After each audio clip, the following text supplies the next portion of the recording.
The final game, Monday night, Buccaneers at the Giants. This line opened up Buccaneers -9.5. It's up to 11. It was actually like 10 in some spots this morning, and it quickly shot up to 11. So who do you like in this game?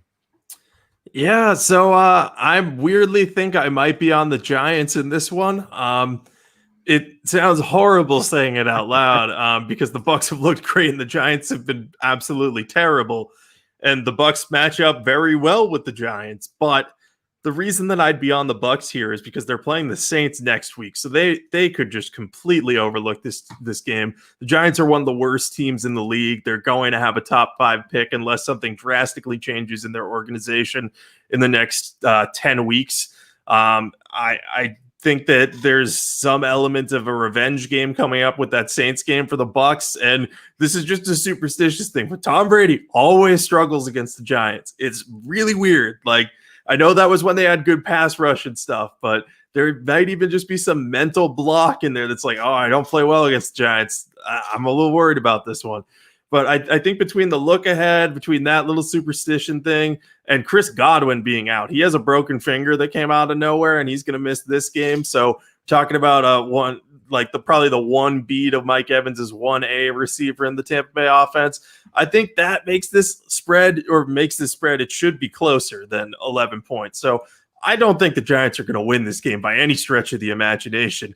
But I think that distraction in the absence of Godwin will do just enough to maybe make them lose by 10 points or maybe 9 points or something like that. So I'm leaning Giants here. I'm not very confident in it, and I won't make a bet until very close to the game. But there's enough there to make me at least skeptical that the Bucs will cover. They're gonna win though. So this is a very useless stat, but I think it's interesting. So you mentioned Tom Brady against the Giants. I think he's the only quarterback in the NFL to have played against the Giants in the pre-Eli Manning era and the post-Eli Manning era, which is like kind of crazy how long he's been around. So I thought that was pretty cool, but completely useless for this game. I like the Buccaneers here. I know that they're probably going to be looking ahead to the Saints. I know Chris Godwin's out. Mike Evans is not healthy either. So they have those issues going against them. And if this were like a Sunday afternoon game, like kind of a sleepy game, I think I would be with you on the Giants. But this is a Monday night game. I think Tom Brady is going to want to show out. And the Buccaneers just had a night game taken away from them. They were supposed to be against the Raiders on Sunday Night Football on the national stage. They haven't really been on a national stage yet. I know that they were on a Thursday Night Football, but that's Thursday Night Football is not huge like Monday night is. So I think this team, they're still, like, I want to call them young, even though Brady is 43. Like, they're still a young team. Like, they haven't had success yet. They haven't been able to showcase themselves yet. I think that they want to make a statement on national TV. It's just a guess. I don't really know that for sure, but that's my theory behind this game.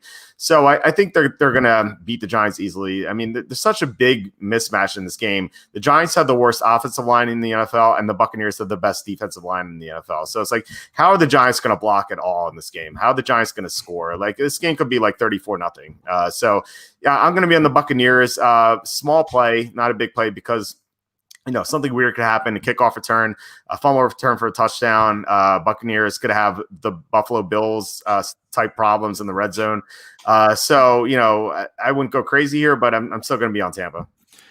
Yeah, you make me not want to bet the Giants or pick the Giants. The Brady and primetime thing is big, and I think you're right, especially if anything, they'll use the Thursday night, oh, we were in primetime and we lost in a garbage game where we called for 1 million penalties. So I could see them using that as fuel.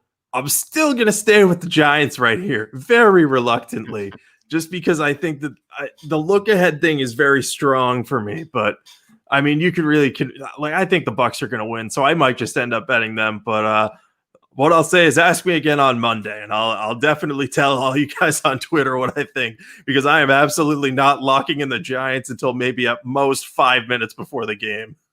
Yeah, so I wouldn't blame you at all for that. So yeah, definitely look out for your take on Monday. So we do our survivor pick at the end of each of these broadcasts, and I'm ready for this now. I have this graphic up. I have all my survivor picks for this season. I don't have your survivor picks because I didn't write them down, so I'd have to like go back in all the videos, and like I just didn't have time to do that. But these are my picks, and look at it's the Colts loss was so frustrating. It's like, you look at how those teams have gone since the Jaguars haven't won a game since then, and the Colts, they only lost, one game since then, which is to Cleveland because they're missing Darius Leonard and their tackle. So, this is 6-1 so far for Survivor.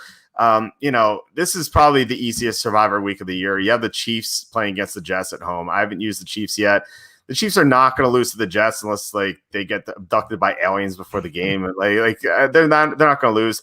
And I would ordinarily say like you want to be contrarian, like I was in week 7 with the Chargers. And for a minute, I thought that was a smart move because I thought the Bills, if the Bills are down 10-0, and I was like, oh my God, like everyone's gonna be eliminated, and the Chargers are going to survive. And I've been saying I'm in a survivor pool where I was able to buy back in at BetUS, so I'm still alive technically.